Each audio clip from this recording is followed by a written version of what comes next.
Hello friends, this is Aarti. Welcome to my channel Sandhir counselling. आज काहींची परिस्थिती अशी आहे की वडील व्यसनी आहेत तर त्यांची मुलं मॅच्युअर आहेत, खूप कमी वयात. तर कुठेतरी आपण हा विचार केला की आपण पालक म्हणून कोणत्या दिशेने जात आहे, काय करतो आहे. परवाचाच एक किस्सा. 45 वर्षाचे वडील जे गेली 17 वर्ष अल्कोहोल ॲडिक्टेड व मुलगा 20 वर्षाचा जो सांगतोय की अल्कोहोल घेऊ नका.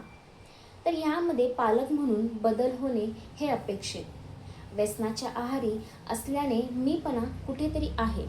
व्यसनामुळे स्वभाव हा अहंकारी व मी म्हणेल तेच खरं असा बनतो व आपण किती खर्च केला हेही समजत नाही. आज मुलांना म्हटलं जातं की मीपणा नको करू, पण वडीलधारी व्यक्ती पण तेच करतात, मीपणा. व त्याच मीपणाने नुकसान होते आयुष्याचे.